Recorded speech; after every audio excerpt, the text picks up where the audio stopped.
ஆண்டவர் இயேசு கிறிஸ்துவின் நாமத்தில் இந்த புதிய மாதத்தில் எங்கள் அன்பின் வாழ்த்துக்கள். தேவஜனமே, கடந்த 5 மாதங்கள் தேவன் அளவில்லாத கிருபை, நன்மை, தயவு நம்மளை மூடினது. நிச்சயமாகவே இந்த மாதத்திலும் அவருடைய கிருபை நம்மளை தொடரும். நம்மளோட வாழ்க்கையில் போராட்டங்கள் இருந்திருக்கலாம், சோர்வுகள் இருந்திருக்கலாம், தேவைகள் இருந்திருக்கலாம். ஆனால் அதில் நாம் மடிந்து போய் விடாதபடி காத்தது அவரோட கிருபை. இந்த மாதத்திலும் 100க்கு 100 அப்படியே நடத்துவார். இந்த மாதத்தில் கர்த்தர் நமக்கு கொடுக்கிற வாக்குத்தத்தத்தை தியானிக்க போகிறோம். வாசிக்கலாம். ரோமர் புஸ்தகம் 9ஆம் அதிகாரம் 28வது வசனம். அவர் நீதியோடே சீக்கிரமாய் தம்முடைய காரியத்தை நிறைவேற்றுவார். கர்த்தர் பூமியிலே சீக்கிரமாகவே காரியத்தை நிறைவேற்றி முடிப்பார் என்றும் ஏசாயா இஸ்ரவேலரை குறித்து சொல்லுகிறான். இந்த மாதத்துல உங்களுடைய காரியத்தை கர்த்தர் அவருடைய நீதியோடு கூட நிறைவேற்றி முடிக்க போகிறார். தேவஜனமே, இன்னைக்கு நம்மளுடைய வாழ்க்கையில நம்மளுடைய தேவைகளுக்காகவே நம்ம அதிகமாக போராட வேண்டியதாக இருக்கு. இந்த 6வது மாதத்தில் நீங்கள் வந்திருக்கலாம். காலேஜ் ஃபீஸ் கட்டணும், ஸ்கூல் ஃபீஸ் கட்டணும், பல தேவைகள் உங்களை நெருக்கி இருக்கலாம். பயப்படாதீங்க, நிச்சயமாகவே உங்கள் தேவையை 100க்கு 100 தேவன் சந்திப்பார். இந்த வாக்குத்தத்தின் பிரகாரம் இன்றைக்கி நம்மளுடைய வாழ்க்கையில் நம்மளுடைய தேவைக்காகவே நம்ம போராட வேண்டிய சூழ்நிலையில் இருக்கிறோம். வேலைகளில் போராட வேண்டியிருக்கு. இந்த வேலை எனக்கு பர்மனண்ட்டாக இருக்கணும், ப்ரமோஷன் கிடைக்கணும், சம்பளத்தில் உயர்வு வேணும், தொழிலில் போட்டிகள், குடும்பத்தில் போராட்டம். அநேகம் பெண்கள், ஆண்கள் அவங்களோட குடும்பங்களில், சமுதாயத்தில், உறவுகள் மத்தியில் அநேகம் போராட வேண்டியதாக இருக்குது. நமக்கு கிடைக்க வேண்டிய நன்மைக்காக, நமக்கு கிடைக்க வேண்டிய நீதிக்காக, நமக்கு கிடைக்க வேண்டிய நியாயத்துக்காகவே நம்ம போராடிக்கொண்டே இருக்கிறோம். ஆனால் கர்த்தர் இந்த மாதத்தில் நமக்கு கொடுக்கிற வாக்குத்தத்தம் அவர் நீதியோடு கூட உங்கள் காரியத்தை வாய்க்க பண்ணுவார். இந்த வாக்குத்தத்தில் வாச்சிருப்போம், அவருடைய காரியத்தை அவர் வாய்க்க பண்ணுவார். அவருடைய காரியம் எது? அவருடைய பிள்ளைகளாகிய நம்மளுடைய காரியம்தான் அவருடைய காரியம். தேவஜனமே, தொடர்ந்து நம்முடைய செய்திகளை பார்த்து கொண்டு வருகிற தெய்வ பிள்ளைகள் இதுவரைக்கும் அநேக ராஜாக்களை குறித்து நம்ம பார்த்துருக்கோம். அநேகம் தீர்க்கதரிசிகள், பரிசுத்தவான்களுடைய வாழ்க்கைகளை குறித்து தேவன் அவங்களுடைய வாழ்க்கையில் வந்த சோதனைகளை எப்படியெல்லாம் மாற்றி அற்புதம் செய்தார் அப்படிங்கிறத பார்த்துருக்குறோம். ஆனால் இன்றைக்கி நம்ம பார்க்கக்கூடிய ஒரு பெண், அந்த பெண்ணுடைய வாழ்க்கையில் யார் நம்ம பார்க்குறோம் அப்படின்னா, யூதா அவருடைய மருமகளாகிய தாமாரை குறித்து தேவன் இன்னைக்கு நம்மளோட கூட பேச போகிறார். நம்ம முற்பிதாவாகிய யாக்கோபுடைய 4வது மகன் தான் யூதா. இந்த 4வது மகன் யூதா சேஷ்டபுத்திர பாகத்தை பெறுகிற அளவுக்கு தகப்பனாருக்கு முதன்மையானவராக மாறுகிறார். பொதுவாக இஸ்ரவேல் தேசத்தில் மூத்த மகனுக்கு தான் சேஷ்டபுத்திர பாகம் கொடுக்கப்படும். ஆனால் யாக்கோபுடைய முதல் மகன் செய்த தவறுனால ரூபன் சேஷ்டபுத்திர பாகத்தை இழக்கிறார். அடுத்ததாக வரக்கூடிய லேவி, சிமியோன் இவர்கள் ஒரு புருஷனை கொன்று போட்டதுனால அவர்களும் இந்த இடத்துலேருந்து தவறுகிறார்கள். 4வது மகன் யூதா, அவர்கிட்ட அநேகம் நீதியான காரியங்கள் இருந்ததுனால அவருடைய தகப்பனும் கர்த்தரும் இஸ்ரவேல் கோத்திரத்தில் யூதாவை சேஷ்டபுத்திரனாய் முதல் மகனுக்கு கிடைக்க வேண்டிய ஆசீர்வாதங்கள் இந்த யூதாவுக்கு வந்துச்சு. இந்த யூதாவுடைய மருமகள் தாமாரை குறித்து தான் தேவன் இன்னைக்கு நம்மளோட கூட பேச போகிறார். யூதாவுடைய முதல் மகன் ஏர் அப்படிங்கிறவருக்கு ஒரு பெண்ணை யூதா கொள்ளுகிறார், திருமணம் செய்து வைக்கிறார். அந்த பெண் தாமார். இந்த பெண் திருமணம் செய்ததுக்கு பிறகு அந்த ஏர் அப்படிங்கிற மனுஷன் தொடர்ந்து கர்த்தருடைய பார்வைக்கு பொல்லாப்பான காரியத்தை செய்ததுனால கர்த்தர் அந்த ஏருங்கிற மனுஷனை அடிக்கிறார். அவன் செத்து போகிறான். தேவஜனமே, ஒரு பெண் குழந்தை இல்லை, கணவன் இழந்தா அந்த குடும்பத்தில் எவ்வளோ ஒரு சோகம் இருக்கும். யூதாவுடைய முதல் மகன் இறந்தாச்சு. என்ன காரணங்கிறது யூதாவுக்கு தெரியாது. அடுத்ததாக இஸ்ரவேலில் ஒரு வழக்கம் இருக்குது. ஒரு பெண்ணுக்கு குழந்தை இல்லாமல் கணவன் இறந்துட்டா அந்த பெண்ணுக்கு சந்ததி வேணும் அப்படிங்கிறதற்காக அந்த மகனுடைய சகோதரர்கள், அண்ணன் அல்லது தம்பி சகோதரர்களை திருமணம் செய்து வைத்து அந்த சகோதரன், மரித்து போன சகோதரனுக்கு சந்ததியை உண்டாகும்படி செய்யக்கூடிய வழக்கத்தை தேவன் அனுமதித்திருந்தார். அப்போ அந்த யூதா என்ன செய்கிறாரு, இளைய மகன் ஓனான் அப்படிங்கிற இளைய மகனை தாமாருக்கு கொடுக்குறான். திருமணம் நடைபெறுது. அதற்கு பிறகு இந்த 2வது மகனும் கர்த்தருடைய பார்வைக்கு பொல்லாப்பான காரியத்தை செய்கிறான். இந்த தாமாருக்கு குழந்தை இருந்துச்சுன்னா அது தன்னுடைய சந்ததியாக இருக்காது, சகோதரனுடைய சந்ததின்னு சொல்லி தான் விளங்கும். அதனால என்னோடய சகோதரனுக்கு குழந்தை இருக்கக்கூடாதுன்னு ஒரு பொல்லாத அக்கிரம சிந்த இந்த இளைய மகனுக்கும் இருந்ததுனால இது தேவனுடைய பார்வையில் பொல்லாப்பாக இருந்துச்சு. இளைய மகனையும் அடிக்கிறாரு ஆண்டவர், இளைய மகனும் செத்து போகிறான். இதை பார்த்து பயப்படுகிற யூதா என்ன காரணங்கிறது யூதாவுக்கு தெரியாது. இந்த தாமாருக்கு முதல் மகனை கொடுத்து முதல் மகனும் செத்து போயிட்டான், இளைய மகனை கொடுத்து இளைய மகனும் செத்து போயிட்டான். இப்போ யூதாவுக்கு அடுத்ததாக இன்னொரு ஆண் மகன் இருக்கிறான், சிறு பையன். இப்போ அந்த யூதா பயப்படுகிறார். மூணாவது மகனை கொடுத்து மூணாவது மகனும் இறந்துட்டா நம்மளுடைய வாழ்க்கையில் என்ன செய்கிறது அப்படின்னு சொல்லி இந்த தாமார்கிட்ட என்னுடைய மூணாவது மகன் சிறு பையனாக இருக்காமா, அவன் பெரியவனாக மாறட்டும், அதற்கு பிறகு அவனை உனக்கு புருஷனாக நான் கொடுக்குறேன், அது வரைக்கும் உன் தாய் தகப்பன் வீட்டில் இரு அப்படின்னு சொல்லி தாமாரை அவங்க தாய் தகப்பன் வீட்டுக்கு அனுப்புகிறார். அந்த பெண் சில நாட்கள் சில காலம் அவங்க தாய் தகப்பன் வீட்டில் இருக்கிறாங்க. யூதாவுடைய மூன்றாவது மகன் வளர்ந்து வாலிப வயது முழுமை அடைந்ததுக்கு பிறகும் அந்த மூணாவது மகனை தாமாருக்கு அந்த யூதா கொடுக்கலை. இது தாமார் கவனிக்கிறாங்க, புருஷனை கொடுக்கணும், கொடுக்கலை. இந்த யூதாவை குறித்து நம்ம பார்க்கணும் அப்படின்னு சொன்னால், இந்த யூதா கர்த்தருடைய பார்வையில் அநேகம் நன்மைகள் செய்திருந்தாலும் கர்த்தருடைய பார்வையில் தேவனுக்கு பிரியமில்லாத காரியங்களை இவரும் செய்திருந்தார். இவருடைய வாழ்க்கை குறித்து நம்ம பார்க்கும்போது இந்த யூதா ஒரு கானானிய பெண்ணை திருமணம் செய்திருந்தார். ஒரு இஸ்ரவேல பெண்ணை தான் திருமணம் செய்யணும். கர்த்தருடைய பார்வைக்கு இது அருவருப்பு. ரெண்டாவது, அவருடைய மூணாவது மகனை கொடுக்கணும், அதையும் கொடுக்கலை. இப்போ தாமார் ரொம்ப நாட்கள் காத்திருக்கிறாங்க. இப்போ யூதாவுடைய மனைவி இறந்து போகிறாங்க. அதற்கு பிறகு அவர் ஆறுதல் அடைந்ததுக்கு பிறகு அவருடைய ஆடுகளை மயிர் கத்தரிக்கிறதுக்காக அவர் திம்னாத் அப்படிங்கிற இடத்துக்கு அந்த ஆடுகளை கூட்டிகிட்டு போகிறார். இந்த இடத்துல யூதா வருகிறார் அப்படிங்கிறது தாமார் கேள்விப்படுறாங்க. தாமார் கேள்விப்பட்டு தன் கைம்பெண் விதவைக்குரிய வஸ்திரத்தை மாற்றி ஒரு முகத்தை முக்காடிட்டு கொண்டு ஒரு நீரூற்று அண்டையில் அவங்க உட்காந்துருக்காங்க. யூதாவுக்கு இவள் தன் மருமகள் அப்படிங்கிறது தெரியல. அப்போ யூதா கடந்து வருகிறார். இந்த பெண் ஒரு வேசியான பெண் அப்படிங்கிறத நினச்சிக்கிட்டு அந்த பெண்கிட்ட கேட்குறாரு, நான் உங்கள்கிட்ட பிரவேசிக்கட்டுமா? அப்போ அந்த மகள் மாமனாரோட, இது நம்மளுடைய பார்வைக்கு மனுஷனுடைய பார்வைக்கு அருவருப்பு தான், மருமகள் அப்படிங்கிறது அவருக்கு தெரியாது. அப்போ அவர் சொல்கிறாரு, நான் ஒரு வெள்ளாட்டுக்குட்டியை உனக்கு தருகிறேன், ஆனால் இப்போ நான் எடுத்துகிட்டு வரல, அது வரைக்கும் நான் உனக்கு அடைமானமாக என்ன தரணும்? அப்போ அந்த மருமகள் தாமார் கேட்குறாங்க, உங்கள் கையிலேருந்து எனக்கு ஒரு ஆரம் வேணும், முத்திரை மோதிரம் வேணும், உங்கள் கையில் இருக்கிற கை தடியை அது வரைக்கும் அடைமானமாக எனக்கு கொடுங்க அப்படின்னு வாங்கிட்டு போயிட்டாங்க. சில நாட்களுக்கு பிறகு இதை அறியாமல் அந்த யூதா இருந்தார். மருமகள் அப்படிங்கிறது தெரியாது. 3 மாதங்களுக்கு பிறகு இப்போ யூதாவுக்கு அறிவிக்கப்படுது, உங்கள் மருமகள் தாமார் இப்போ கர்ப்பவதியாக இருக்கிறா. இதை கேள்விப்பட்ட உடனே யூதாவுக்கு கோபம் கொந்தளிக்குது.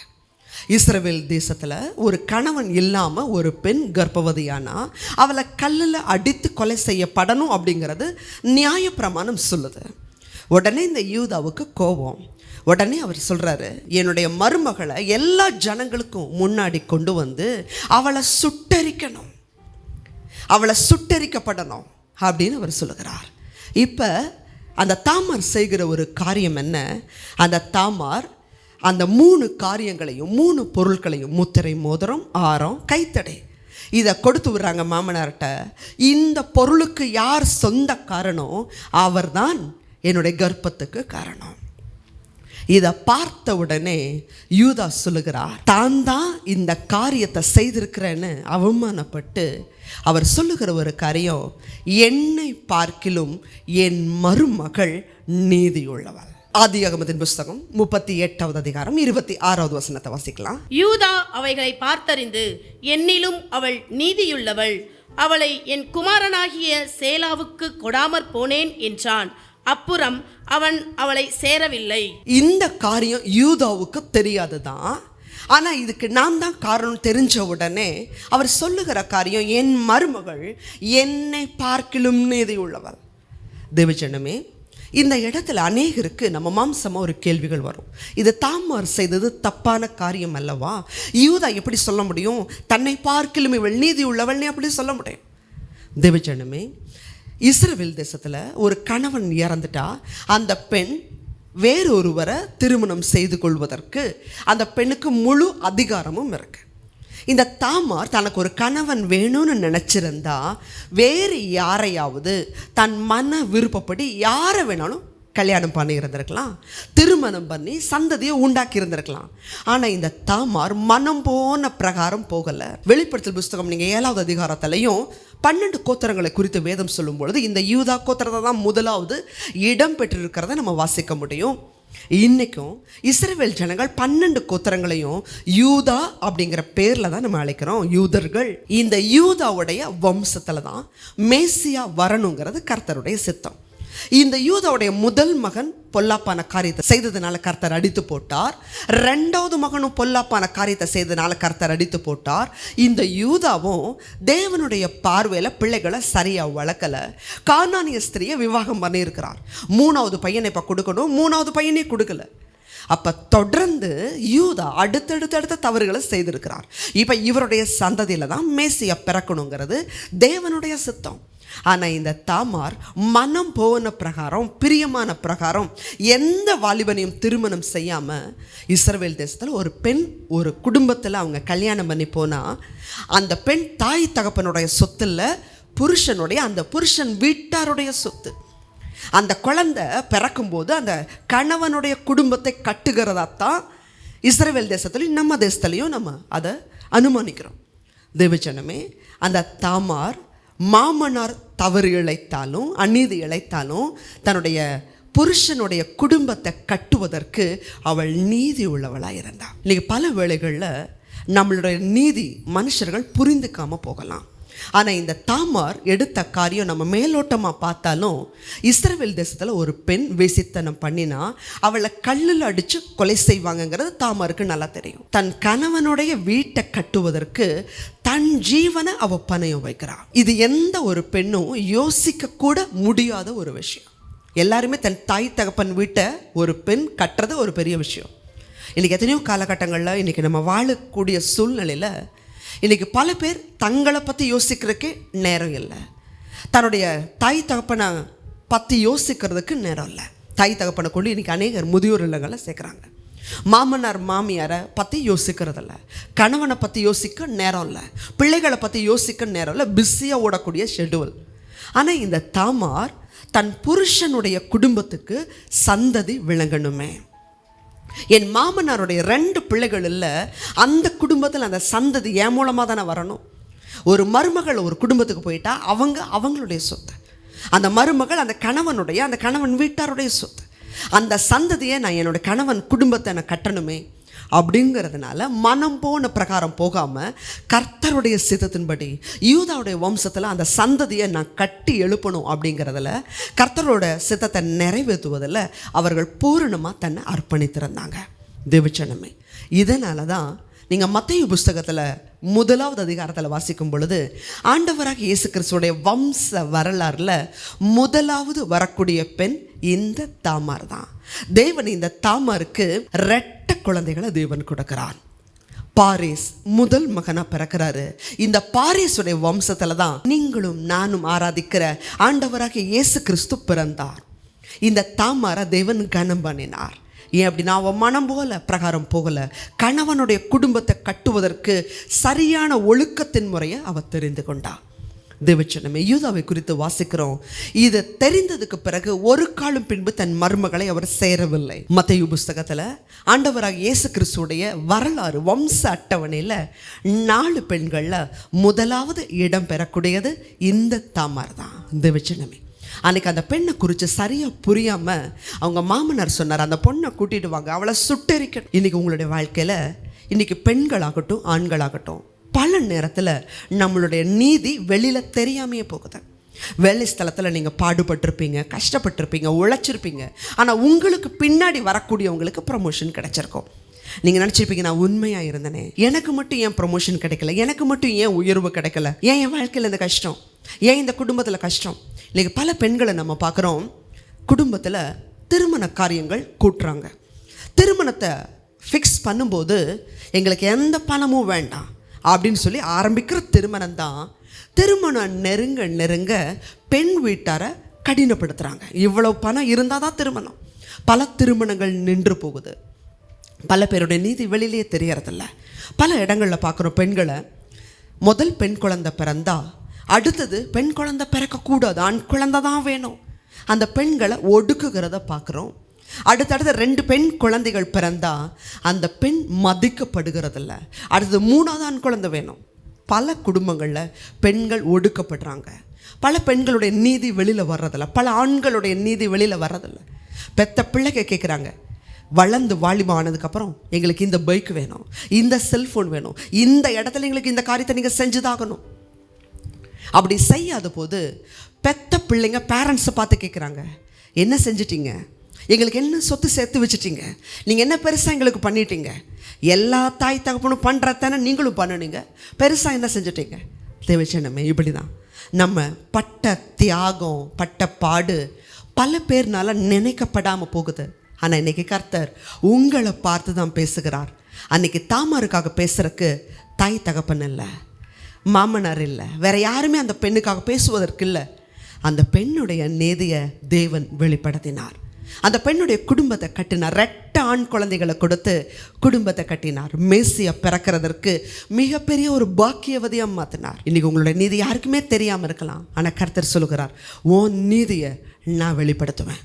உன் காரியத்தை என் காரியமாக நினச்சி உன் காரியம் சீக்கிரமாக நான் வாய்க்க பண்ணுவேன்.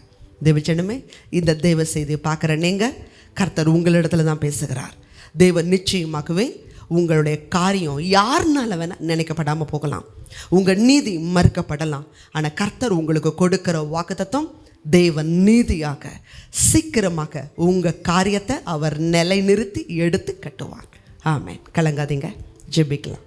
அதிகமாக நேசிக்கிறீங்களா அன்புள்ள ஆண்டவரே, இந்த தேவ செய்தியை பார்க்குற ஜனங்க கலங்கியிருக்கலாம்.